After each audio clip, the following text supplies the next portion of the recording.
ஏய் சத்யா, தண்ணி எடுத்துட்டு வாடா. ஏண்டா இப்படி எச்சியல் எடுக்கிறதுக்காக தான் அவங்க அப்பா அம்மா கூப்பிட்டு வந்து என் காலில் முடியாடா?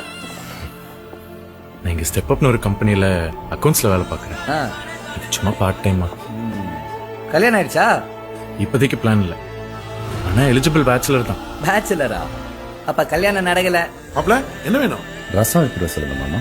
ஏய் யாரா இருக்கீங்க? ரசத்துக்கு வாங்கடா. என்னது இது? ரசம்? நான் மோர் கேட்டேன்.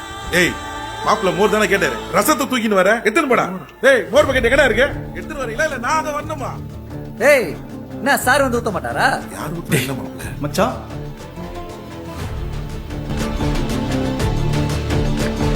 ஏய் யாரா மாப்ள? போதும் போதுண்டா போதுண்டா. ஏய், போதுன்னு சொல்றேன்ல. நானும் அதே தான் சொல்கிறேன். போதும். அப்படி என்ன கிழிச்சிட்டோன்னு உனக்கு இவ்வளோ ஏத்தம்? ஏம்மா இது என்ன லவ் மேரேஜா? இல்ல. அதானே பார்த்தேன். உனக்குன்னு ஒரு அடையாளம் இல்லை.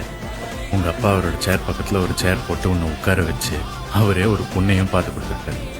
கடைசி வரைக்கும் டேடியோட காசுலயே டம்பிள்ஸ் தூக்கிடுவில்ல? ஆமா, அது என்ன பேச்சுலர்னா உனக்கு அவ்வளோ சிரிப்பு? முன்னாடியே எல்லாத்தையும் பார்க்க போறோன்ற ஷாதி நக்கல்.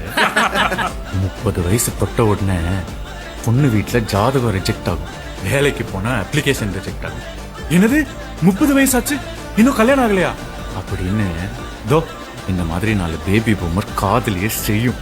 இது எல்லாத்தையும் தொடச்சு போட்டுட்டு தனக்குன்னு ஒரு குடும்பம் உருவாக்கிக்காம தான் குடும்பத்துக்காக ஒருத்தன் ஓடுறான் பாரு, அவன் பேச்சுலர்.